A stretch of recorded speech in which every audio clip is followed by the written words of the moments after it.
amigos, retornamos con la hora de integración, esta tarde con el doctor Alberto Borea, tratando el tema de democracia e integración. ¿Se puede pensar en una integración sin democracia? Es un poco difícil porque en realidad la democracia permite la expresión del pueblo y la expresión del pueblo permite la expresión de los valores, y la integración solamente puede hacerse en la medida que tengamos valores comunes. Cuando tú tienes una dictadura, lo que tú tienes es la imposición de uno sobre los demás y los demás no pueden discrepar de ese uno, y en consecuencia tú puedes, digamos, acuñar a un país contra la pared, pero la integración no significa que todos marchemos juntos porque estamos amenazados, sino fundamentalmente que todos caminemos juntos porque creemos en los mismos objetivos y queremos alcanzar las mismas metas. Lo otro puede ser el apelotonamiento de presos de un campo de concentración o de un ejército que va a la guerra, pero no de un conjunto de personas libres que buscan el desarrollo. O sea, la integración requiere la internalización de valores por parte de la comunidad, y eso es mucho más posible en la democracia. Eso, digamos, es posible en la democracia. No es posible en los gobiernos que imponen su voluntad a los demás. ¿Cuál es la diferencia entre una dictadura y una democracia? No es que tú puedas discrepar en la democracia y no puedas discrepar en la dictadura. Tú puedes discrepar en la dictadura. Lo que sucede es que la consecuencia por discrepar en la dictadura es o una prisión o una incluso sanción de tipo corporal, o incluso hasta los escuadrones de la muerte, ¿no es verdad? O sea, esa es la diferencia entre las democracias y las dictaduras. Cuando hablamos de procesos integracionistas, porque ahora en todos los medios de comunicación y en muchos de las autoridades a nivel latinoamericano se habla de este proceso integracionista de Latinoamérica, que me parece que es un ideal muy claro, bueno. Es uno de los puntos centrales. Pero cuando hablamos de integración, ¿a qué tipo de integración nos referimos? Bueno, es que ese es justamente el tema. Hoy día nosotros hablamos de integración económica, pero no hablamos de integración humana, que es una de las grandes críticas que le hacen los economistas, o muchos de los economistas como Ulrich Beck, a los procesos de integración. Es decir, queremos integración en lo económico, pero no queremos integración humana. Es decir, tú tienes libre comercio de mercaderías, pero no tienes libre tránsito de personas. Y finalmente podríamos decir quién integra a quién. Así es, exactamente. Entonces, la integración implica efectivamente que tú vas desarrollando, como te decía, valores en conjunto. Entonces, los peruanos, ¿por qué nos integramos? ¿Por qué nos sentimos peruanos? Porque efectivamente aspiramos más o menos a las mismas cosas, tenemos los mismos héroes, reconocemos una misma historia, digamos, pensamos en un respeto mutuo que más allá de que lo cumplamos o no, es un anhelo del cual no nos atrevemos a discrepar, porque creemos que más allá de nuestros pecados es correcto, vamos a decir, nuestros pecados cívicos es correcto, ¿no es verdad?, como peruanos. Entonces, por eso formamos parte de una nación, por eso es que una nación se integra en la medida en que, como decía Ernest Renan en un librito muy pequeño que dice ¿qué es la nación?, él dice: la nación es el plebiscito de todos los días. Es decir, tú te levantas en la mañana hipotéticamente y te preguntas: ¿quiero seguir siendo peruano? Si respondes sí, y la mayoría de esa población dice sí, entonces el Perú existe como nación, pues está integrada. Pero si hay un día en el cual dice no, me quiero largar, esto es una cosa que ya no se soporta, entonces entonces el Perú deja de tener una integración y empieza a ser una disgregación. Cuando hablamos de esos procesos de integración latinoamericana y analizamos los diferentes conceptos que hay, que puede ser social, económico, cultural, religioso, se tendría que partir tal vez que cada una de las naciones esté integrada, porque ¿cómo se podría hablar de un proceso integracionista latinoamericano si el país no tiene una integración? Claro, o sea, digamos, es una suerte de basamento inicial a partir del cual tú vas a ir desarrollando la integración con los demás, ¿no es verdad? Porque si tú quieres integrar al Perú, tienes que integrar a la selva del Perú, a la sierra del Perú, al proceso de integración con Colombia, con Chile, con Bolivia, y lo mismo en el caso de ellos.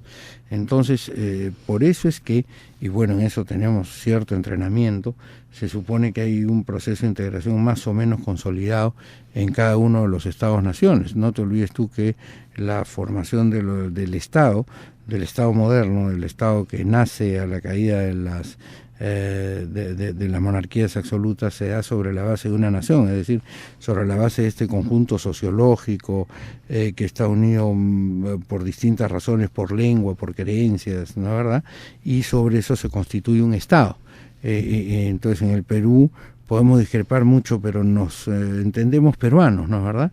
Lo mismo pasa en Brasil, lo mismo pasa en Chile, más o menos. Aquí estados con gran disgregación no existe en América Latina, que no es lo que pasa en lo que pasaba en Yugoslavia, por ejemplo, que además fue una creación política, porque Yugoslavia fue la reunión de 6 naciones, de Croacia, de Serbia, de Montenegro, en fin, de todos los que la terminaron integrando, o la Unión Soviética, que terminó siendo realmente no una integración, sino una imposición de los rusos sobre el resto de los países que la componían, ¿no? Kazajistán, Ucrania, Bielorrusia, etcétera. Entonces tú necesitas tener una concepción mínima, y en América Latina esa es la ventaja que sí tenemos frente a otras partes del planeta. Sí contamos con esa concepción, es decir, mal que bien tenemos si no una misma religión, por lo menos un embrión de misma religión, es decir, posiblemente de quienes somos creyentes, el 98% pensemos en Jesucristo. Unos lo pensarán como yo desde la perspectiva católica, otros serán, digamos, protestantes de distintos tipos, en fin, distintos, ¿no es verdad?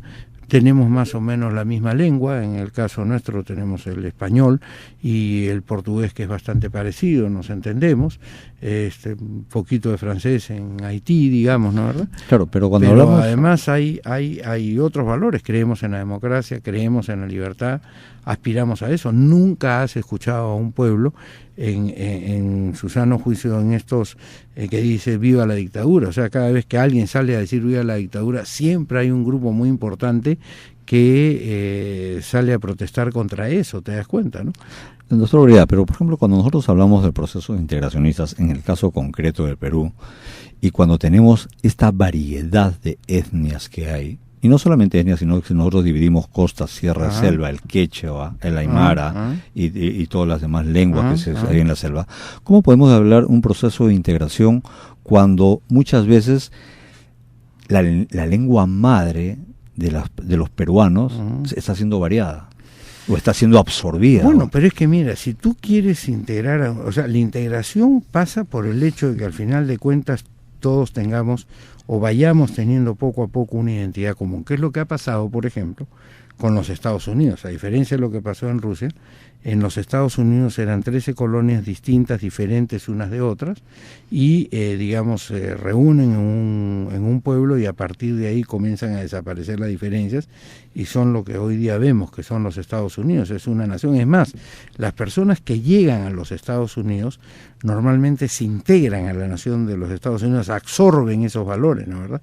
Entonces, en el caso del Perú, es importante tener presente cuáles son los valores de todos, pero vamos escogiendo, y eso es lo que ha pasado, y se ha ido tomando valores también que ha traído incluso a la capital la gente del Ande, ¿no? La misma música chicha, que es una suerte de mestizaje entre un tipo de música y otro, y el huayno, por ejemplo, ¿no es verdad? Que ha tenido tanta importancia en el mundo. Muy bien, la comida misma, o sea, tú vas tomando un mestizaje. Ahora, la lengua que nosotros escogimos como país, o por lo menos los criollos y los mestizos que independizaron al Perú en 1824, decidieron que fuera la española, es la que se ha propagado muchísimo más en todo el territorio. Yo no creo que sea un ideal de los países como pretenden ahora en España, por ejemplo, que en Cataluña se hable catalán, que solamente catalán, que en Galicia se hable solamente gallego. Eso me parece un retroceso respecto al tema de la integración. Al contrario, lo que habría que hacer es incorporar palabras del catalán, palabras del gallego, palabras del andaluz, en fin, palabras de los diversos idiomas a una suerte de lengua común, como pasó con Italia. Y Italia con todos sus con los lígures en Génova, con los pisanos, con los vénetos de Venecia, digamos, cada uno tenía más o menos su dialecto, los napolitanos, y poco a poco se fueron integrando y formaron una lengua que hoy día es la lengua italiana. Entonces ese es un fenómeno de integración, es decir, cada uno aporta un poco. Ahora, eso te permite vivir en paz. O sea, la integración tiene que ser un proceso pacífico, y tenemos que tener muy claro que la integración no implica la división, sino la integración implica el esfuerzo por hacer una cultura nacional. Y una cultura nacional no quiere decir oprimir al resto de las culturas, quiere decir conversar con ellas, ir limando las asperezas que existen, nosotros asumiendo algunos de los criterios, de los valores, de los fundamentos que tienen también, por ejemplo, los quechuas o los aymaras, y viceversa, ¿no es verdad? En la medida en que esto va haciendo que la nación avance, ¿no es verdad? Bien, vamos a nuestro nuevo corte comercial y retornamos con la hora de integración.